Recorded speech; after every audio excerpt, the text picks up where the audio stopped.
Siya nga pala, tawagin na lang ninyo ako sa pangalang Leonela.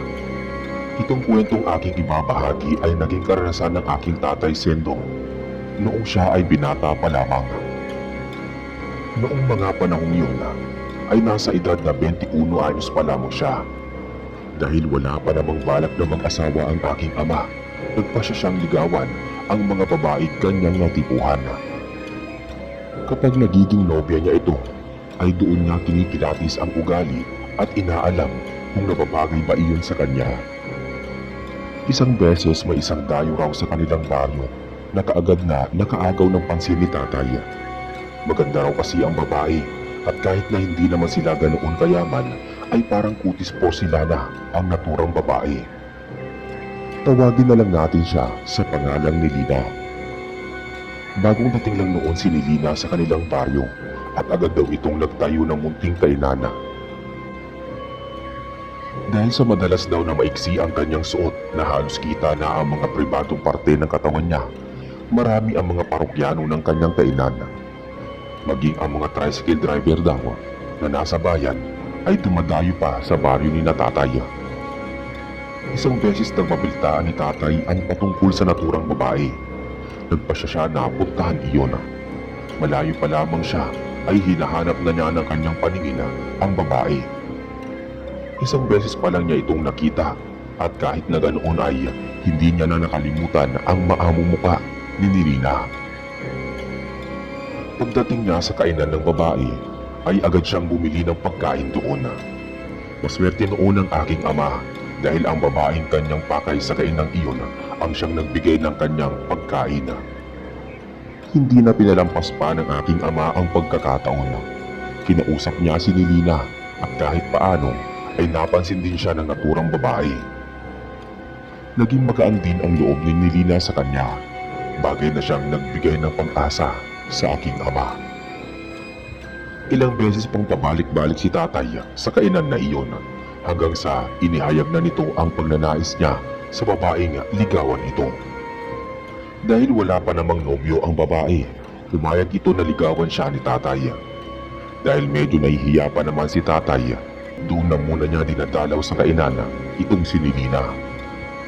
Hindi rin kasi siya niyayaya ng naturang babae na pumunta sa bahay nila dahil ayaw namang isipin ni Nilina na baka nagmamadali si tatay. Hinayaan na lang niya ang babae sa kung ano mang magiging desisyon nito. Isang araw, pinuntahan si tatay ng kanyang kaibigan at meron siyang ipinalita doon. Dahil parang nagmamadali ang naturang kaibigan ni tatay, agad niyang inusisa ito kung ano ang ibabalita nito sa kanya. Hindi naman noon nagdadalawang isip ang kaibigan ng aking ama na sabihin kung ano ang kanyang nalaman. Sinabi nito kay tatay na may napag-alaman daw nitong aswang si Nilina. Hindi naman noon makapaniwala ang aking ama sa kung ano mang nalaman niya. Subalit nang sabihin ng kaibigan ni tatay na may ibang nakakita sa babae na may biniktima sa kabilang baryo, doon na nagsimulang makaramdam ng takot si tatay. Subalit dahil ayaw niyang sumama ang loob ng kanyang nililigawan sa kanya, siya na mismo ang tutuklas ng kung anumang pagkatao ni Nilina.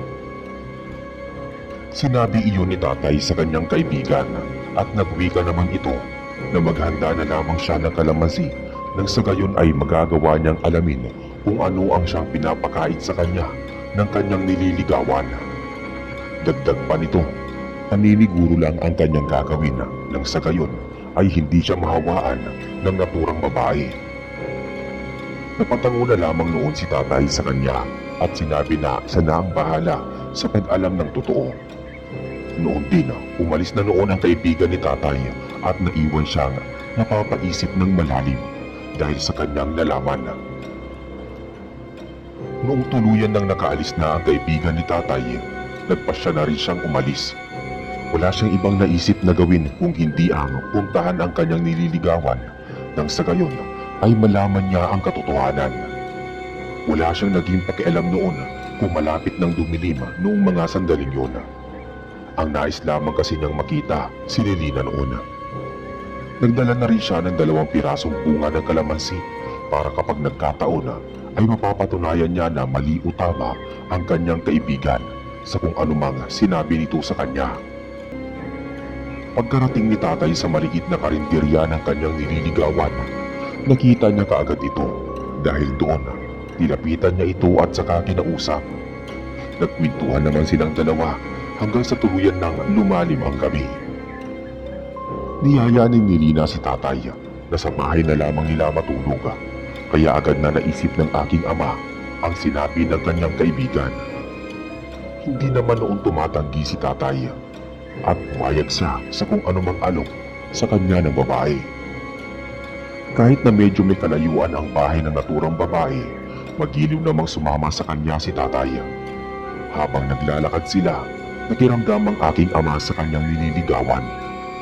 Habang nasa ganoong sitwasyon sila, napansin ni tatay na parang nagiging balisa si Nilina.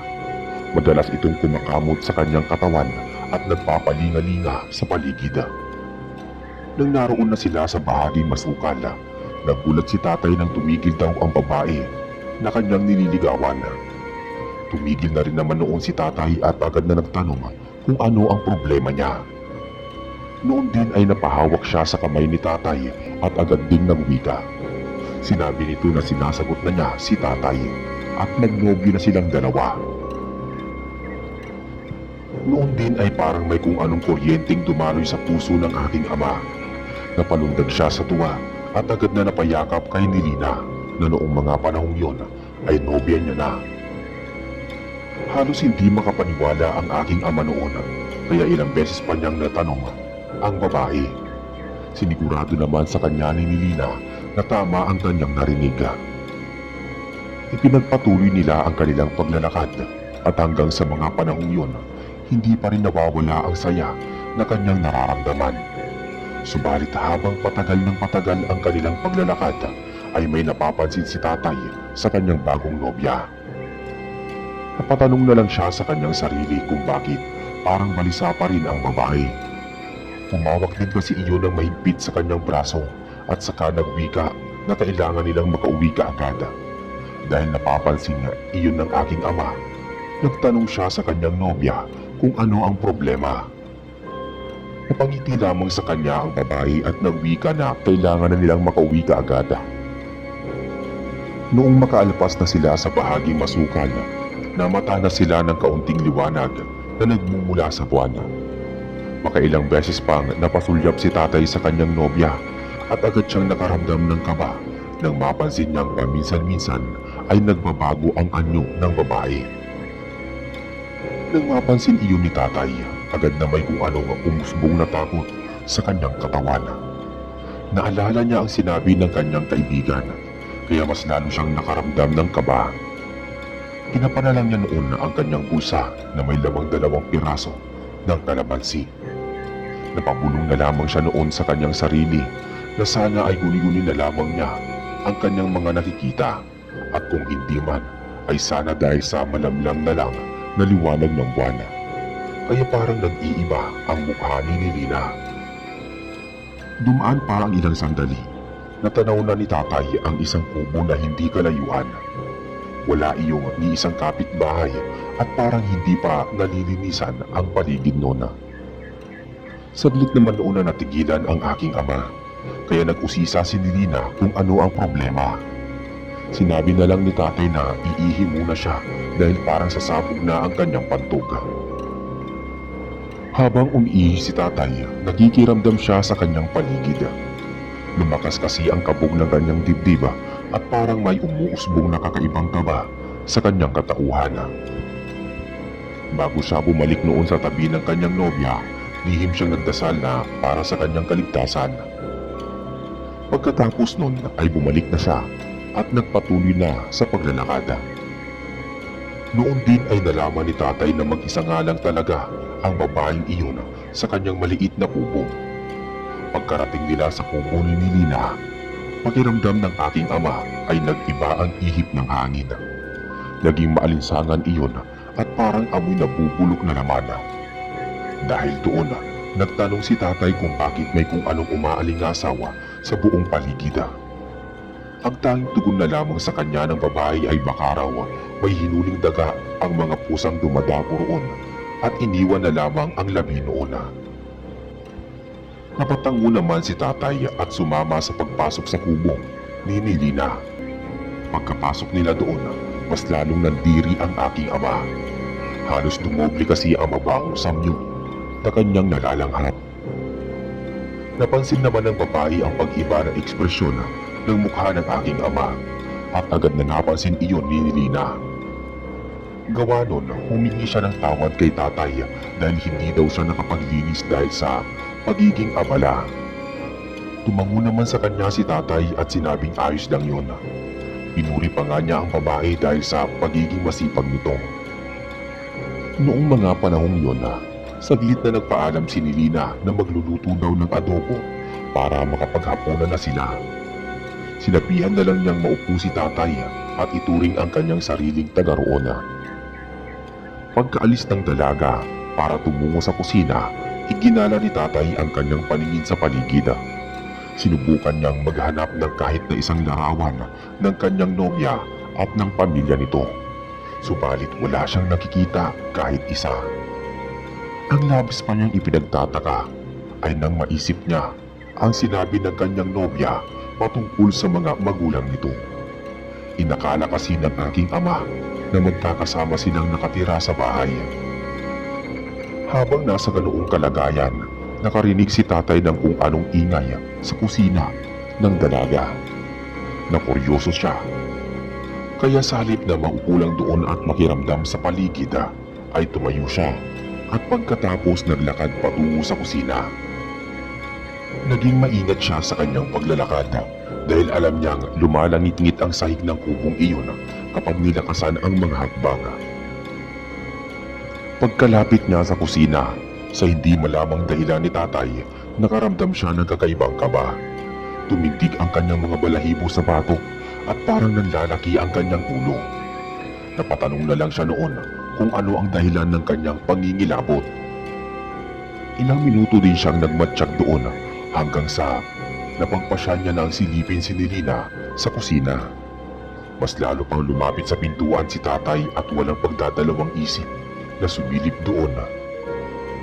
Pagkasilip niya agad siyang napatakip ng kanyang ilong dahil sobrang lansa ng kusinang iyon. Nakita niya ang dalaga na abala sa paghiwa ng mga karning lulutuin.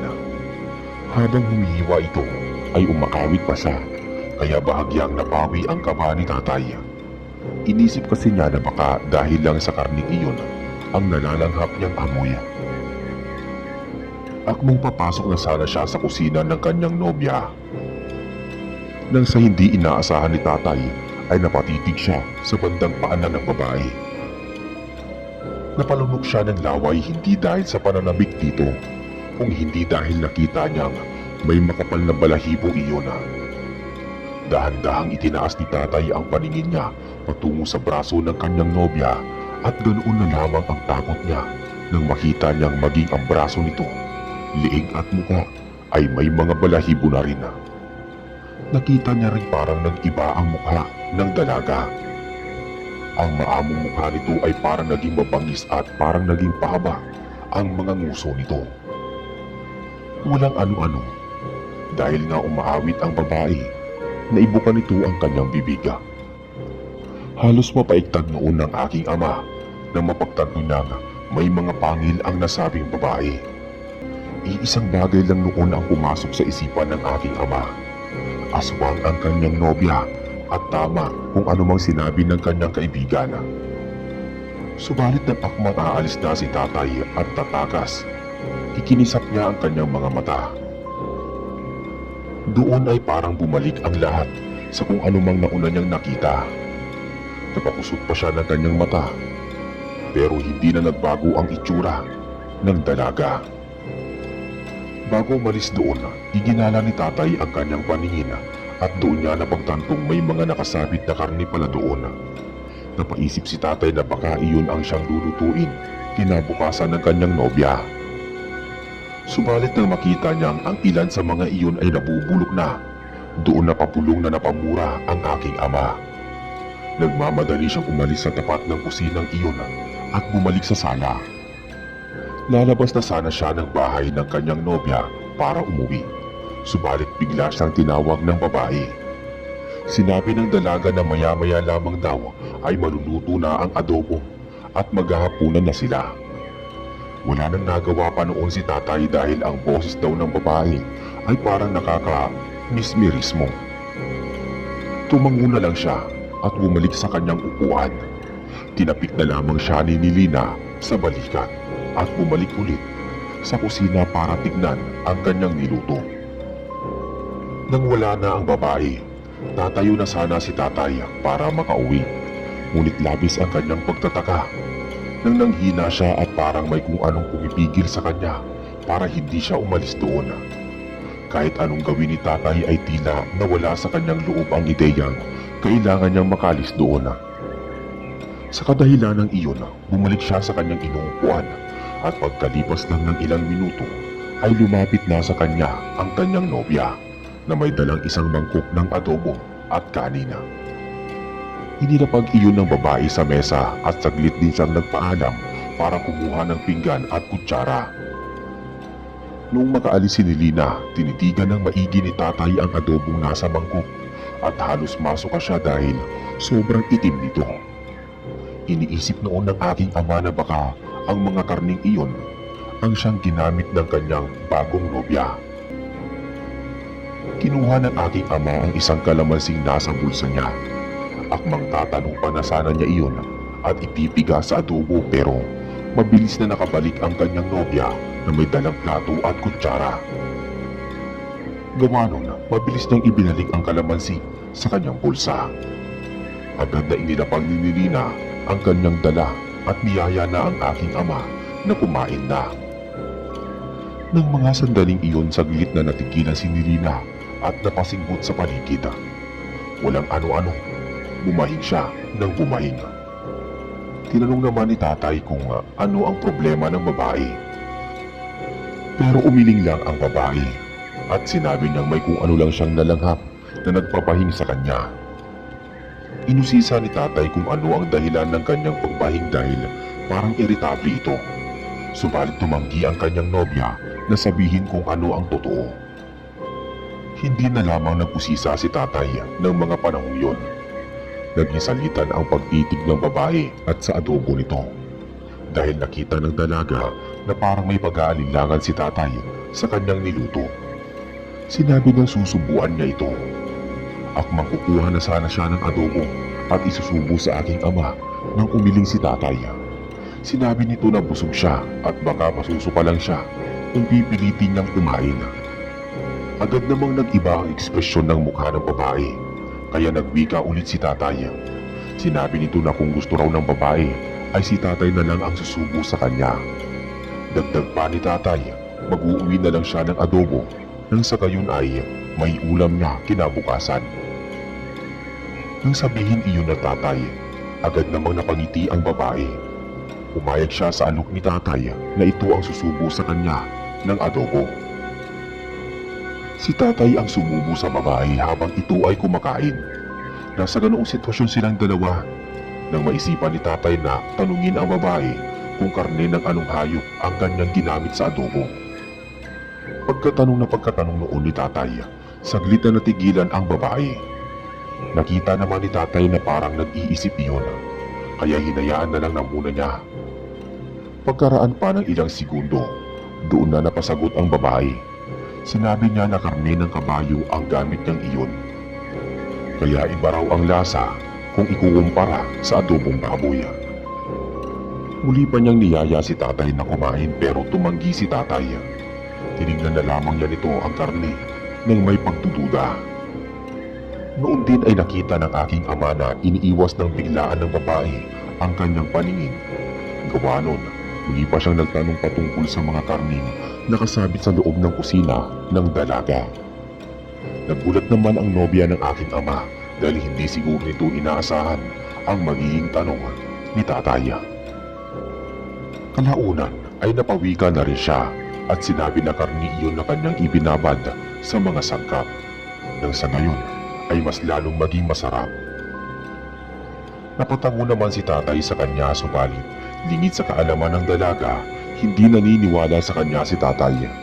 Sadyang wala lang siyang mapagpipilian ng mga panahong yun dahil parang may enerhiyang kumukontrol sa kanya. Pinagpapatuloy ni tatay ang pagsubo ng pagkain kay Nilina hanggang sa magbusog na ito. Pagkatapos kumain ng babae, napako ang paningin ni tatay sa kanya. Nakangisi kasi iyon at kitang-kita ng aking ama ang kanyang pangila. Maya-maya pa, doon niya nakita ang kabuwang anyo ng kanyang nobya. Puno ng balahibo ang katawan nito at nagbabaga ang kanyang mga mata. Kita rin ni tatay ang pangil nito. Nauna niyang nakita na hindi inaasahan ng babae. Napamura na si tatay at sinabi niya kay Nilina na ayaw niyang magkaroon ng nobyang aswang. Hindi naman sumagot sa kanya ang babae. Sa halip ay nagmamadali itong lumapit sa aking ama para kunin ang mangkok nito na naglalaman ng adobo. Dahil naging mabilis ang paggalaw ng babae, binilisan din ni tatay ang kanyang kilos bago pa man tuluyang makalapit kay tatay ang babae. Nagmandali nang bumaba sa bahay ng dalaga ang aking ama. Wala siyang naging pakialam kung hahabulin man siya ng aswang na iyon. Iisang bagay lang ang pumasok noon sa isipan ni tatay.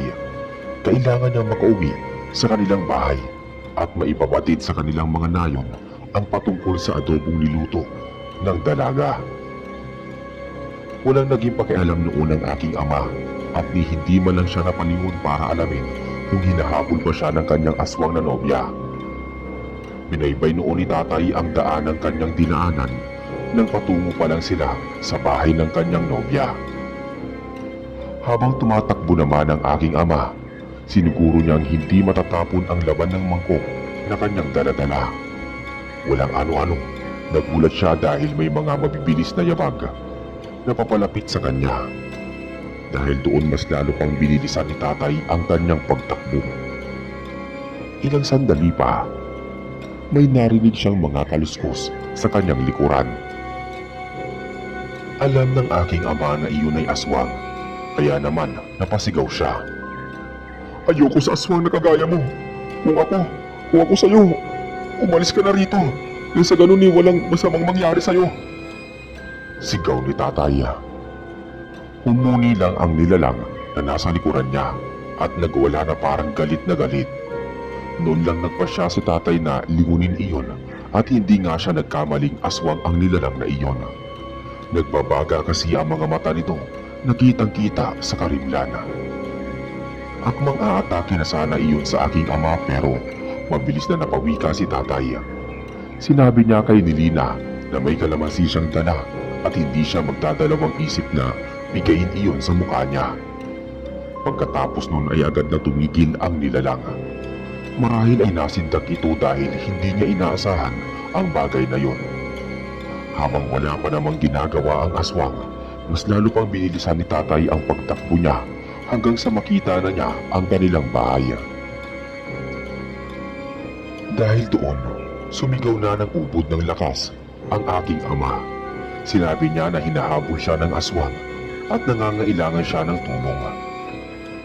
Marahil ay labis na nagalit ang aswang kay tatay, kaya humuhuni iyon ng malakas at sa hindi niya inaasahan, may isang mabalahibong nilalang ang lumundag patungo sa harapan ni tatay.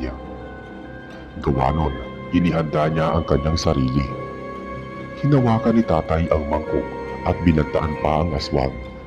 Kinuha ng aking ama ang kalamansi na nasa kanyang bulsa at agad na inambahan ang naturang nilalang. Napipigain iyon sa kanyang direksyon. Umangil si Nilina at agad na ipinakita ang kanyang pangil.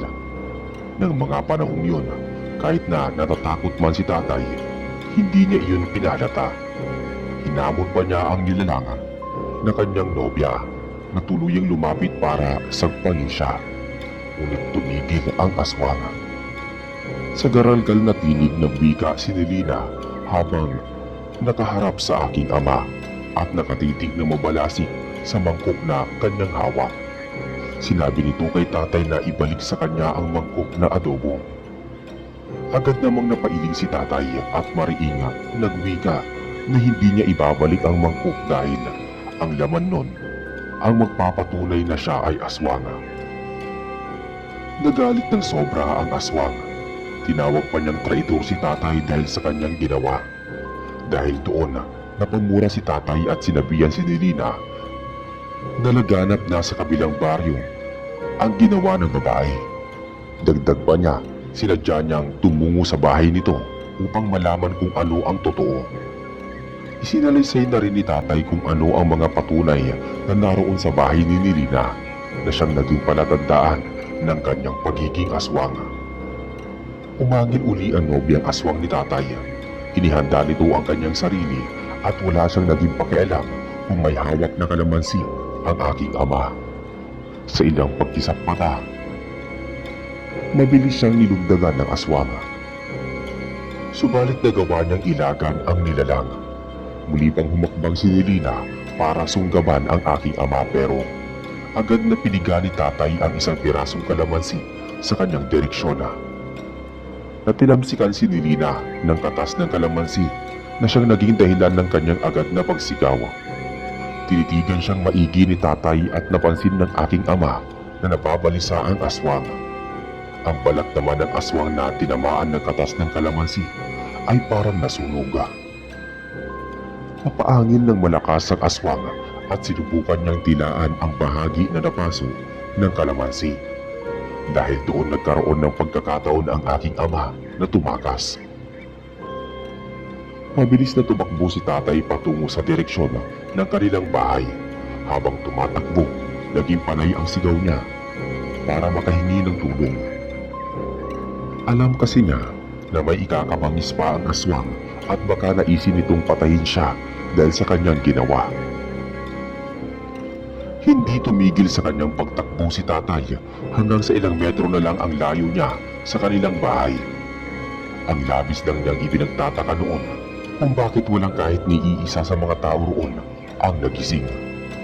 Dahil doon nawalan ng pag-asa si tatay at mas minabuti niyang tumakbo na lang ng mabilisan para hindi siya maabutan ng nobyang aswang. Subalit nakailang hakbang pa lang siya noon nang makarinig siya ng mabilis na kaluskos at yabang ng mga paa. Tinutuban ng hindi maganda si tatay at nang saktong paglingon niya, nilundagan siya ng aswang. Dahil hindi iyon inaasahan ni tatay, nabuwal siya sa lupa at tumilapon ang mangkok na may lamang adobo. Mabilis ding gumalaw ang aswang at sa isang pagkisap ng mga mata ni tatay, bago pa man siya makabangon, agad siyang inibawawan ng nilalanga. Sinakal siya nito at habang nasa ganoong sitwasyon, naglalaway ang aswang. Pilit naman nagpupumigla si tatay habang nagmumura subalit hindi siya binibitawan ng aswang. Nagwika pa si Nilina na hindi siya papayag na ipagkalat ni tatay ang kanyang tunay na pagkatao. Subalit mariinding nagwika ang aking ama na alam na ng halos lahat ang tunay niyang katauhan. Habang nangangalit ang aswang sa sinabi ng aking ama, marahan namang dinukot ni tatay ang isa pang bunga ng kalamansi na nasa loob ng kanyang bulsa. Nang makuha na niya iyon, ay walang pagdadalawang isip niyang itinapat iyon sa mukha ni Nilina. Buong lakas niyang kinalumos iyon hanggang sa madurog. Dahil naman sa pagkadurog ng kalamansi, tumalsik ang katas nun sa mata ng nilalanga. Dulot nun binitawan ng aswang si tatay. Nagwala iyon dahil sa abdi na kanyang nararamdaman. At sa ingay na ginawa nito, doon na nagising ang mga tao sa paligid. Alam nilang ang aswang ang may gawa ng ingay na iyon. Kaya lahat ng mga naroon, lumabas na ng mga kanilang mga bahay at may mga dalang armas na panlaban sa aswang.